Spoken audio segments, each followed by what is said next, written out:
Live NFL trivia every Wednesday night on Twitch at 9 p.m. Eastern. Come show off your football knowledge for a chance to win cash prizes. Check the link in the description to find out more. And now, on with our feature presentation. Traveling can be incredibly stressful, and I think everyone knows that. And especially when flying is involved, there's so much that can go wrong. Flights get delayed and canceled, traffic can be a hassle, something comes up that forces even the best laid plans of mice and men to go awry. You get the idea. But I think it goes without saying that when something like this pops up, and when a change in travel plans occur, that communication is key. Giving someone a heads up that the plan has changed just seems like common sense and seems like what most people would do in that situation. In other words, that's the exact opposite of what Los Angeles Rams wide receiver Bobby Duckworth did back in 1985. Because prior to a game against the New Orleans Saints, Duckworth went completely AWOL. He went missing, to the point where no one knew where he was, and to the point where, to the shock of everyone, he just didn't show up to the game. And the reasoning behind it is absolutely bizarre. This is the story of Bobby Duckworth and the incredibly strange drama surrounding the 1985 Los Angeles Rams.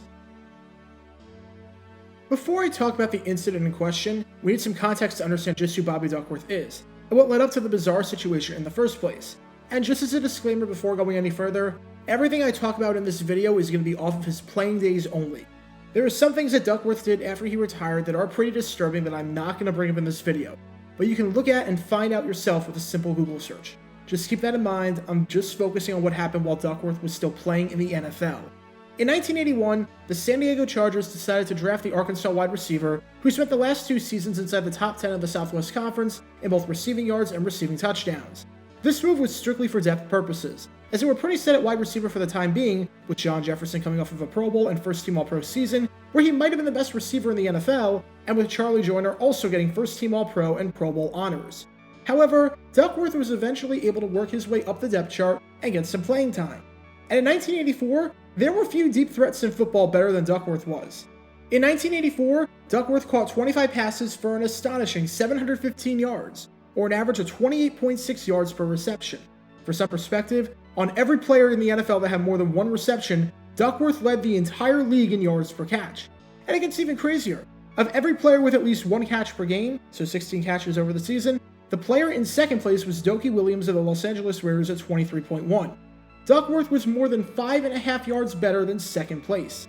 Despite being a rotational piece and only starting one game, Duckworth was a mere 78 yards off the team lead in receiving yards, and he actually had more receiving yards than Wes Chandler, the then 3-time Pro Bowl wide receiver who started all but one game that season. It seemed like Duckworth was going to have a bright future in San Diego. He was a big play machine that seemed to fit into Don Coryell's system. However, prior to the start of the 1985 season, Duckworth, in a somewhat surprising move, was traded to the Los Angeles Rams. The Rams had the second worst passing offense in football in 1984, and were looking for someone to pair up alongside Henry Eller. With that, the Rams acquired Duckworth in exchange for offensive tackle Gary Kowalski and a 5th-round pick. Duckworth was shocked by the move, and said that he didn't think the trade was Coryell's idea, saying that Coryell was extremely emotional about the move and didn't seem happy by the look on his face, and that this seemed like it was more about new owner Alex Spanos wanting to make some moves and take the decisions out of the hands of the coaches. Whatever the case, Duckworth was staying in-state, but was going a bit further up north to join the Rams. As it turned out, Duckworth would be joining a great team. Wide receivers coach Lou Erber raved about Duckworth. When Erber was with the Raiders, he worked out Duckworth and was so infatuated by Duckworth that he was willing to fly to Mississippi, rent a car, and then drive over to Arkansas just to watch Duckworth work out at his old high school. Erber watched Duckworth work out on a rundown field where the grass was a foot high. And yet, despite the poor conditions, Duckworth still ran a 4.5 at the 40-yard dash. From that moment on, Erber was sold, and if the Chargers didn't wind up taking Duckworth, the Raiders likely would have. Now, Duckworth was in Los Angeles, but sporting the gold and blue instead of the silver and black, and was now going to be inserted into the team's starting lineup. And to start off the 1985 season, Duckworth was serviceable. The Rams desperately needed a starting receiver, and Duckworth, though he had a tendency to disappear at times, seemed like he could do that job well. He had a stretch at one point where in 4 games, he scored 3 touchdowns, and over that 4-game stretch, would have been on pace for just shy of 1,000 yards over the 16-game season. And when it came to performing in clutch situations, Duckworth was good at that. He had the go-ahead second-half touchdown against the Seattle Seahawks and a victory on Monday Night Football. He had a game-tying touchdown in a road game against the Tampa Bay Buccaneers. The Rams' passing offense was still not very good in 1985, and they finished last in passing yards. But Duckworth seemed to be doing a pretty good job, and was playing at roughly the same level that he was playing at in San Diego. But as well as Duckworth was playing, the team was playing even better. The team started the season on a remarkable 7-game winning streak. And though the team had fallen off a bit after that, cooling down to go 2-3 over the next 5 games, they were still 9-3 after Thanksgiving and heading into the start of December. They had a big game coming up on the road against the New Orleans Saints. While New Orleans was mathematically eliminated from the division race, the Rams were up by 2 games on the Niners and had a chance to make their first division title since 1979 a near certainty. They needed all hands on deck for this all-important matchup, including the hands of one Bobby Duckworth. The only problem? Bobby Duckworth never showed up. Remember that Duckworth was on the Chargers for the first 4 years of his career, and was on the Chargers right before the 1985 regular season began. Duckworth had settled down in San Diego. He lived in a condo there and never bought a house in Los Angeles.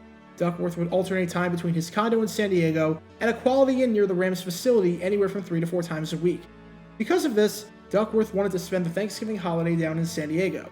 No problem whatsoever, so long as Duckworth was back in Los Angeles by Saturday so that he could catch the team flight to New Orleans. And everything seemed like it was going according to plan. Duckworth spent the holiday there, then on Saturday was driving up to Los Angeles to catch the flight. However, we know how bad holiday traffic can be, and Duckworth did not account for that at all. Whether he left on time and hit a ton of traffic or whether he left late, we're not entirely sure. But whatever the case, it became very clear while he was driving that there was no way that Duckworth was going to make the flight. That's when Duckworth decided to turn around and go back to San Diego. If he couldn't catch this flight, he'd try and catch a flight out of that city to New Orleans and make the necessary connections. However, we all know how many people travel during the holidays. It's a lot, and long story short, all of the flights were booked. There were no empty seats on flights from San Diego to New Orleans. So at this point, Duckworth had 2 options. Option 1 was to try and find another airport and just pray for the best.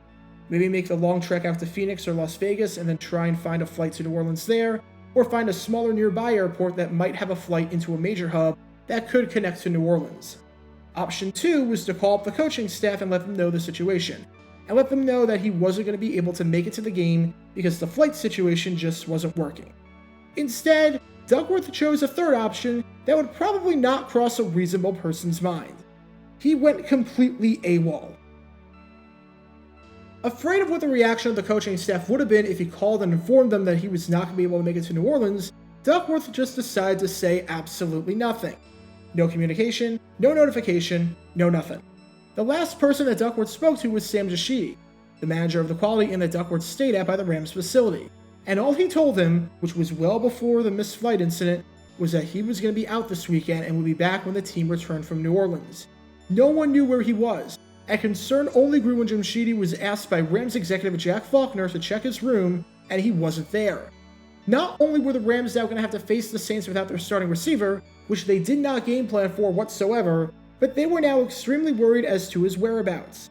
Sure enough, the Rams lost this game badly, losing 29-3, as starting quarterback Dieter Brock badly needed all the help that he could get. He took 6 sacks and completed just 5 passes. He finished the game with 8 net passing yards, and his passer rating was an abysmal 23.3, which is worse than if he did nothing but spike the ball into the ground on every single play. It was a bad loss for the Rams, and all Duckworth could do was watch thousands of miles away, with his teammates and coaching staff completely unaware of where he was. When the team returned and Duckworth was back at the team facility, naturally, the Rams were upset, and head coach John Robinson suspended him for a game. Robinson sounded more disappointed in Duckworth than mad, and said that he suspended Duckworth because he did not fulfill his responsibility. As Robinson said, "I think the punitive thing is necessary and has somewhat of a shock value. When somebody doesn't fulfill his responsibilities, he hurts everybody, and Bobby is aware of that." Duckworth was apologetic in a statement put out, although he didn't speak to any reporters. And Robinson seemed to want to address the root of the problem, talking about Duckworth needing to change the way that he handled pressure, and saying when you have something that goes wrong, like a serious infraction, you have to talk about the symptoms that caused you not to show up. And after this incident, Duckworth's career was never the same. Duckworth was nearly invisible the rest of the way for the Rams. To close out the 1985 season, over the team's final 4 games including the postseason, he had just 3 catches, and could not find the end zone. The Rams would make it that year to the NFC Championship, and I talked at length about that game in a previous video of mine, so if you want to learn more about that and what might be the worst coaching decision I've ever seen in any football game ever, then click the card in the upper right corner. However, their NFC Championship appearance had nothing to do with Duckworth whatsoever, who had no catches in the divisional round against the Dallas Cowboys. In 1986, Duckworth did next to nothing, playing in 7 games and recording just 9 receptions and 1 touchdown. He was replaced in the lineup, had 3 games without a single catch, and eventually ended the season as a member of the Philadelphia Eagles. There's a reason you're not seeing any of his highlights with the Eagles, and that's because his tenure in Philadelphia ended with 1 reception for 7 yards. That's it. Duckworth was out of the NFL by the end of the 1986 season, and never played another down in professional football after that. It seemed as though the plane incident completely derailed his career. So what's the moral of the story? If you need to change your plans because something doesn't work out, talk to someone. Figure out a way to contact any interested parties in your travel plans to make it so that they don't think you're missing or got abducted by aliens or something. And especially around Thanksgiving. If you're going to travel, especially in California with how busy it can be, give yourself enough time to get from place to place, especially if it's the airport, so you're not scrambling and panicking at the last minute. Because in 1985, Bobby Duckworth found out this lesson the hard way. Get your official Jaguar Gator 9 merchandise by going to jg9shop.com, and be sure to like this video, ring the notification bell, subscribe down below if you haven't already, as it helps the channel out a lot, and be sure to check out Twitch every Wednesday night at 9 p.m. Eastern for your chance to play NFL Trivia and win cash prizes, link in the description below. If you want to see videos like this condensed down to 60 seconds, then follow me on TikTok at JaguarGator9, and subscribe to 60-Second NFL History on YouTube. To see highlight videos of players throughout the history of the NFL, subscribe to JG9 Highlights. Also, special thanks to all of our Patreon supporters who help get the channel. Your support is greatly appreciated. See how you can become a patron and request future video topics in the description below.